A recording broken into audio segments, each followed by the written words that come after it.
A very good morning to all of you.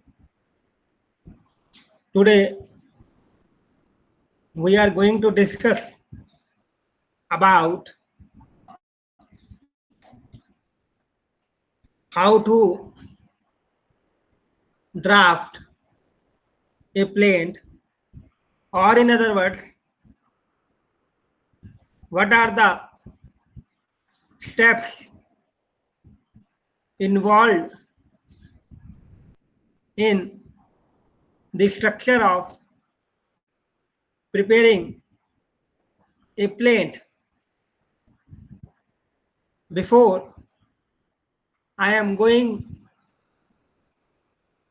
to start with the set topic, I just want to recapitulate what we have done so far in this subject. In my first lecture, we have apprised my students and the learners about the meaning of drafting, pleading, and convincing. Thereafter, we had discussed with you all the course objectives, the syllabus and the course outcome of the subject has been dealt into, and thereafter we had discussed with you all the concept of pleading and its object and its relation under the different periods, such as under the Hindu system of law, under Mohammedan system of law, and under the Britisher system of law. Now, we have to deal with, in this lecture, the draft of pleadings and the structure of the plaint. Now, I would like to start with the same.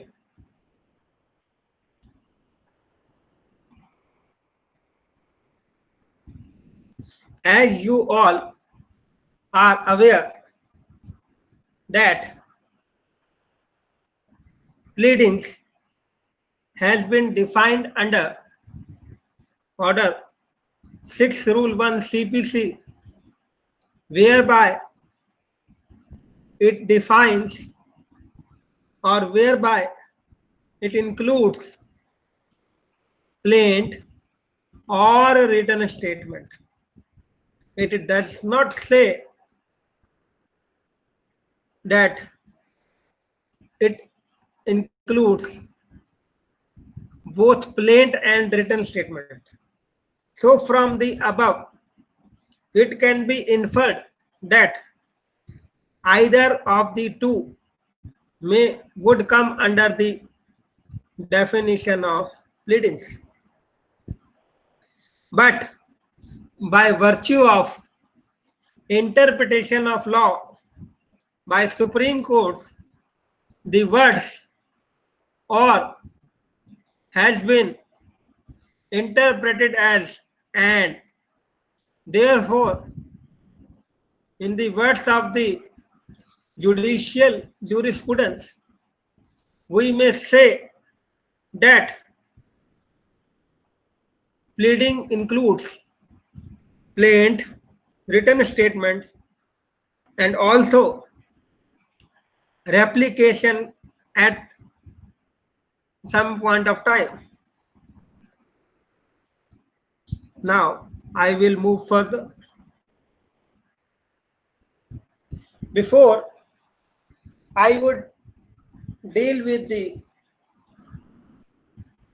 drafting of pleadings and plaint structure, I would recapitulate you with the procedure of the court which are being adopted by it for pursuing a matter or a civil suit in the court of law. These are the first step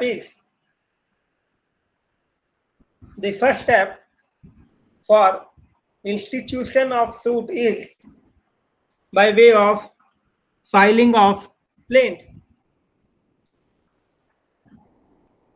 What do you mean by plaint? It is a document or a memorandum which contains the averments or which gives rise to the cause of action in favor of the plaintiff and thereby claims relief against the defendant in a court of law. So, plaint is the first step, and whereby the plaintiff initiates the remedy against the defendant in the court of law. If his plaint has been admitted by the court of law, then it would be converted into a civil suit, provided the same is admitted and registered as suit number in the court of law. Once the plaint has been admitted, then it is the duty of the court to issue summons to the other side, whereby to call upon them or to call upon the defendant to file or to appear before the court on a certain date, and thereby to put his case before the court of law. And the document by which the defendant puts his case before the court of law, that document is known as written statement, meaning thereby it is a document of the defendant which is filed in response to the plaint of the plaintiff. Once the WS has been filed and within the stipulated period, and the stipulated period for filing the WS is 30 days from the date of the service of the summons to the other side. And once the WS has been filed, then it is the discretion or the plaintiff may, with the permission of the court,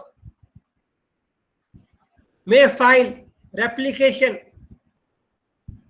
The replication is the reply of the plaintiff to the WS of the defendant. So, in other words, we may say that it is the counter document or the counter reply of the plaintiff to the WS of the defendant. Once the replication has been filed, the next step involved in the suit is to file an affidavit by way of an admission and denial of the documents. In this, the plaintiff puts all his documents, generally the original documents, before the court of law, and the defendant is being given the opportunity to either admit or to deny the said documents. And in case the defendant fails to deny any of the said document, then under Order 12, Rule 6 and Rule 8, the court may pass judgment on admission. Thereafter,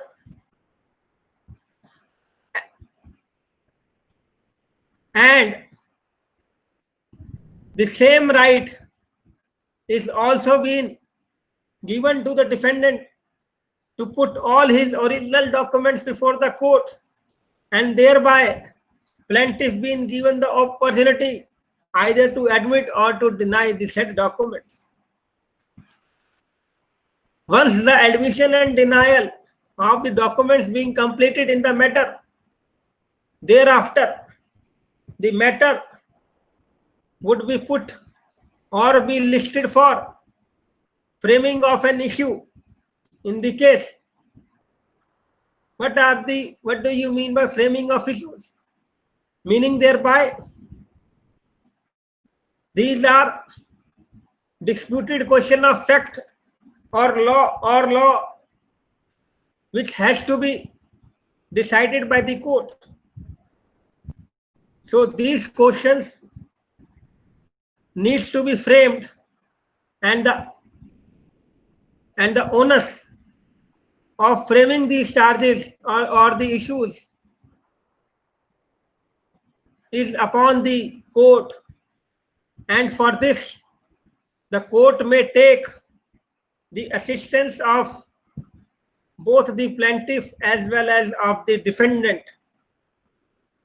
Once the issues are framed in a civil suit, then the matter would be fixed for plaintiff evidence, which not only includes examination in chief, cross-examination, and at the discretion of the court, the matter would be fixed for re-examination as well. And thereafter, the matter would be fixed for defendant evidence, which also includes examination in chief, cross-examination of the defendant witness by the plaintiff, and the re-examination of witness by the defendant of his own witnesses, but that too only with the permission of the court. Once the evidence is being completed or is done in the matter, then the matter would be fixed for arguments, and the arguments includes not only all oral arguments but also written arguments in the case. And thereafter, as you all are aware, after hearing all the arguments, it is the duty of the court to pronounce judgment or order in the case. So these are the steps involved in the court while dealing with a civil suit. Next, what are the stages of drafting a plaint? I would request or I would direct my students as well as my listeners that the stages of drafting plaint has to be divided into 4 steps or 4 stages. First stage is that we have to rearrange the facts in one sequence. For example, when the client or any problem is given to the law student, so there the facts are in the shape of jumbled form. Now it is the duty of the student or the lawyer, as the case may be, to put those documents in sequence.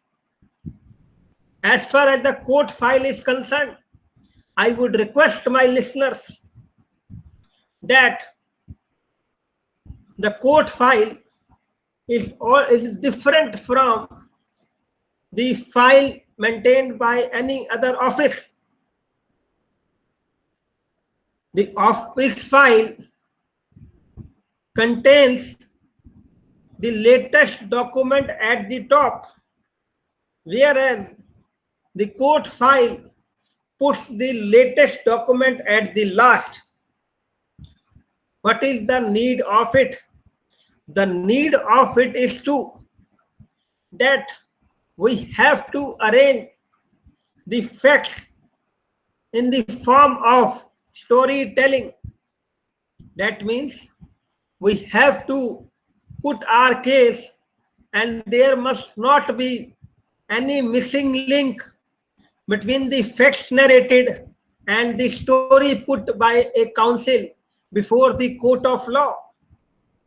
And the second stage is to go for the legal research on certain legal aspect or on certain issues which has been raised while putting the facts in a rearranged manner.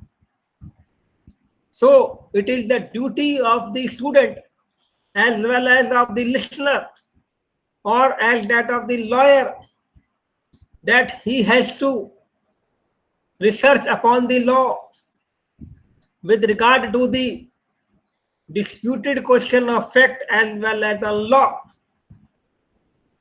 The third stage is to make the rough draft. The rough draft includes the preparing all or put all the facts in a sequential manner, and thereafter put the mandatory paragraphs as stipulated under the law and put that story before the client so that there cannot be any missing link between the client or between the lawyer. So that is the third stage. As far as the law students are concerned,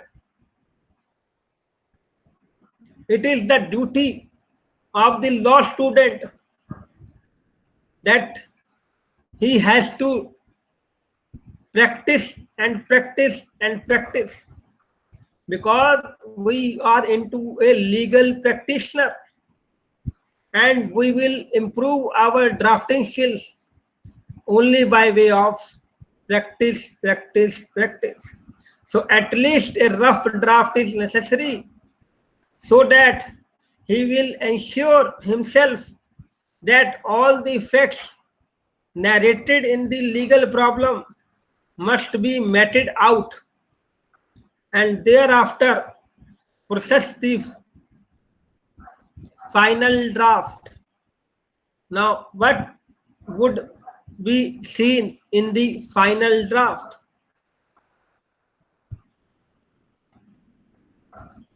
In final draft, it is the duty of the lawyer or of the law student that there must not be any missing link between what has been given and what he has written. Secondly, it must satisfy the provisions of Order 6 Rule 2 CPC as well, that is pleading material facts. You have to plead facts, not law. The points which has to be briefed, that must be short and concise, and it must not be in legal and long paragraphs. Plead law and not the evidence. So these are certain points which has to be there while finalizing the final draft, and it is the duty of the lawyer or the law student while finalizing the draft that there should not be any mistake committed by him. With regard to Order 6 Rule 2, I have already dealt the same in my previous video with regard to same.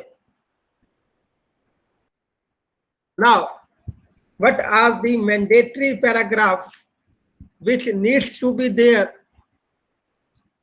while finalizing the draft?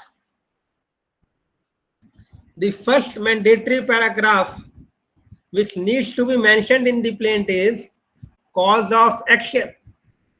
As you all are aware that cause of action means the bundle of facts without which the plaintiff case may be rejected at its threshold as stipulated under Order 7 Rule 11 CPC. So, cause of action has to be there, and if the plaintiff does not disclose the cause of action, the case would be dismissed. Secondly, there must be a territorial jurisdiction as well. There must be a pecuniary jurisdiction as well.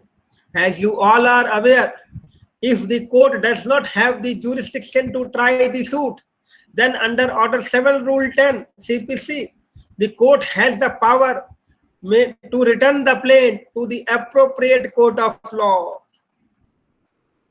So, my dear students, as well as my listeners, that please ensure that territorial jurisdiction as well as the pecuniary jurisdiction, and also in case the subject matter jurisdiction also.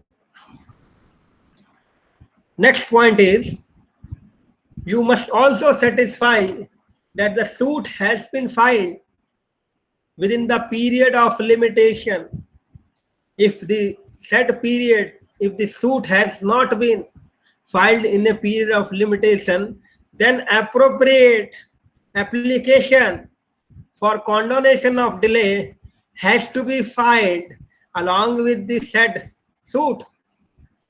If the said application has not been filed, then the court may dismiss the case. So please bear this particular fact, oblique law, or a mixed question of law and fact in mind while drafting a plaint.